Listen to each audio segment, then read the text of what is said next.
Ekspresi wajahnya dipenuhi rasa jijik, seolah gadis itu sangat benci pada pria bernama Hendra itu. Mendengar cerita Ade, Morgan menjadi semakin bingung. Dia lalu bertanya dengan suara pelan, "Seingatku, bukankah Bos Bella membuka bar ini sendirian? Bagaimana Mahendra bisa menjadi pemegang saham di bar ini?" Petik 2. Memang benar bahwa Bos Bella membuka bar sendirian, tetapi untuk membuka bar di tempat ini, seseorang butuh pelindung. Kalau untuk membuka bar di tempat ini, seseorang butuh pelindung. Kalau tidak, orang lain akan sering datang untuk membuat masalah. Kalau seperti itu, barnya tidak bisa berbisnis. Mahendra adalah orang yang bertanggung jawab untuk mengawasi bar kita, jadi Bos Bella memberikan 20% sahamnya kepada Mahendra. Ade menjelaskan pada Morgan secara perlahan. "Oh, jadi begitu," timpal Morgan seraya menghela napas pelan. Ade tidak tahu banyak mengenai Mahendra, jadi dia hanya bisa menjelaskan pada Morgan begitu singkat, "Ya, tetapi meskipun Mahendra bukan orang baik sama sekali, katanya dia memiliki latar belakang yang sangat kuat. Sejak dia datang ke bar kita, tidak ada yang benar-benar berani membuat masalah." "Oh, begitu, aku mengerti." Morgan kembali mengangguk, sambil memikirkan sesuatu. Ade yang melihat tamu mulai kembali berdatangan ke bar segera melambaikan tangan dan pergi ke meja depan. "Baiklah, kita mengobrol di lain waktu." Aku akan melanjutkan pekerjaanku. Petik 2. Morgan juga berdiri dari kursinya dan mulai bekerja. Sementara itu, di ruang VIP tempat Kaisen dan yang lainnya berada, Bagas kembali ke ruangan itu setelah mengantar Mahendra pergi. Dia memasuki ruangan sembari memamerkan senyumnya, suasana hatinya sedang baik. Kak Bagas, siapa pria itu barusan? Kaisen segera bertanya pada Bagas setelah dia kembali. Kamu bahkan tidak mengenal siapa Hendra? Bagas bertanya balik dengan nada yang terdengar sedikit terkejut. Aku tidak tahu, jawab Kaisen dengan jujur sambil menggelengkan kepalanya pelan. Lalu, apa kamu kenal dengan Adrian? Bagas kembali bertanya. Kak Bagas, apa maksud Adrian yang terkenal di Surabaya itu? Tanya Kaisen, matanya memancarkan seberkas keterkejutan. Bagas membenarkan, ya, Adrian yang pernah kamu dengar itu, Mahendra itu sepupunya Adrian. Sekarang kamu tahu siapa Mahendra.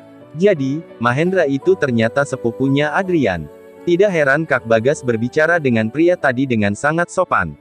Seru Kaisen dengan kaget. Ketika Vivi dan yang lainnya mendengar apa yang dikatakan Bagas kepada Kaisen, raut muka mereka menampakkan kebingungan.